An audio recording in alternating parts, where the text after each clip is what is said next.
the warrior queen who spoke to the wind. The Sunstone Valley was a beautiful, golden place stretched out under massive skies. This land was protected by its leader, a queen named Alika. Queen Alika was unlike any ruler before her. She didn't wear heavy gold or carry a sharp sword. Her greatest gift, her true power, was that she could talk to the wind. Since she was a child, the breeze was Alika's best friend. It whispered secrets to her, warnings of bad weather, news from distant places, and the hidden truths people kept secret. Because she listened, her people always knew what to expect, and the valley thrived. But then, the worst happened. The great river, the only source of water for the valley, started to disappear. It slowed down, became small, and soon it was nothing but a path of dry, cracked mud. As the valley weakened, a dangerous man, King Gorin, saw his chance.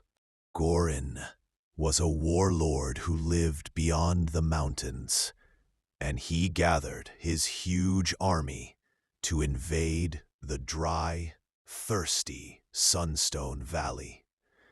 Queen Alika refused to panic. Fighting Gorin's army is only fighting the hand, she told her council.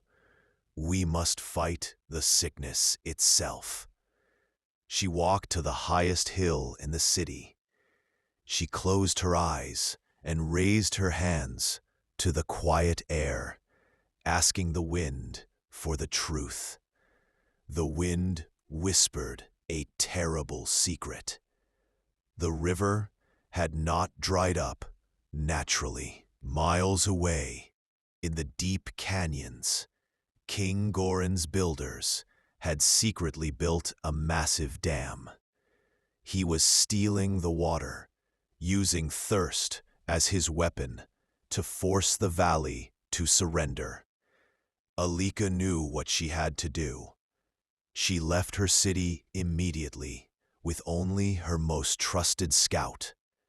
They traveled fast and silently through the hot, dry land, guided by the wind's quiet voice. Finally, they reached it, a huge, ugly wall of dark stone that held back a stolen lake. It was too big to break. They had no tools, no army, and no time. Alika stood before the giant dam. She knew brute force was useless. Instead, she performed the ritual of the whispering sky. She didn't ask the wind to fight the stone, but to tell her one thing. Where was the weak spot? The wind listened. It didn't scream, but it focused. A faint, invisible line of movement traced a tiny crack near the bottom of the dam. The one small mistake the engineers had made. With a powerful shout, Alika threw her single ancient spear. It flew true, hitting the exact weak point. The dam shook. The tiny crack became a huge, thundering line. With an explosive roar, the stone wall shattered. The great river, finally free, rushed back toward the waiting, thirsty Sunstone Valley.